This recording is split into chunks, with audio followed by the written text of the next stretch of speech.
Every serious real estate investor eventually faces the same question. Do I own the property or do I own the debt? Most people only ever consider the one side of that equation. And today, I want to show you both. Hey, it's Mario, and this week, we're getting into one of the most useful comparisons in real estate investing. Rental properties versus mortgage note investing. Not to tell you which one wins, but to make sure you actually understand that both options before you choose.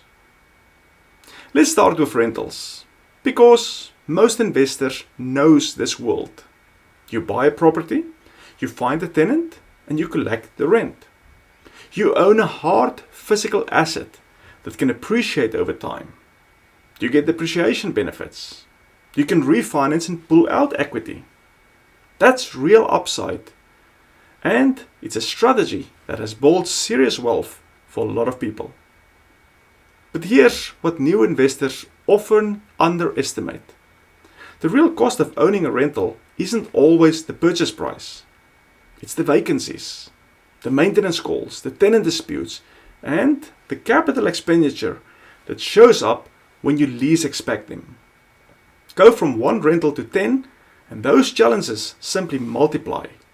You're running a business, and that business calls you at 3 a.m. when the water heater breaks. Now, let's look at the other path. In mortgage note investing, you're not buying the property, you're buying the loan. You step into the role of the lender. The borrower, the person living in the house, makes monthly payments to you. You're not the landlord, you're the bank. And banks have been doing quite well for a very long time. No tenants to manage, no property to maintain, no local markets you need to be tethered to, and you can hold notes secured by property in Texas, Ohio, Florida, and Michigan all at the same time, because you never need to be there. Once a performing note is set up with a loan servicer, the monthly payments arrive in your account with minimal involvement required from you. The market can swing wildly on a Tuesday morning. The borrower's payment still shows up on the first of the month.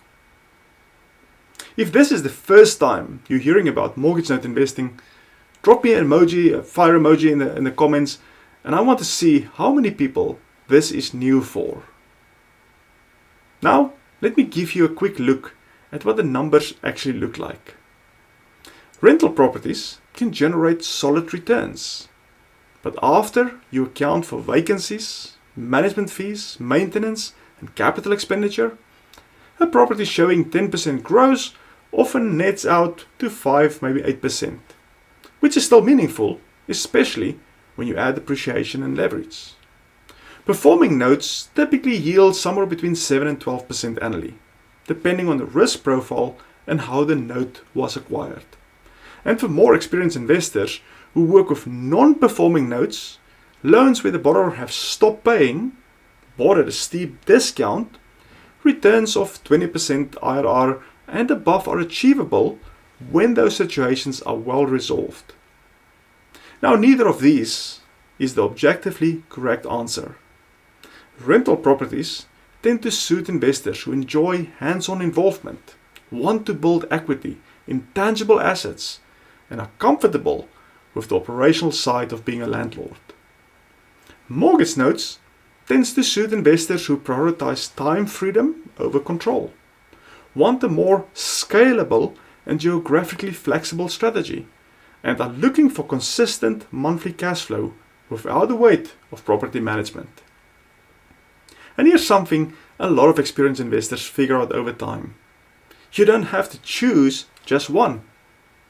Notes can provide that steady monthly income, while a rental portfolio builds equity.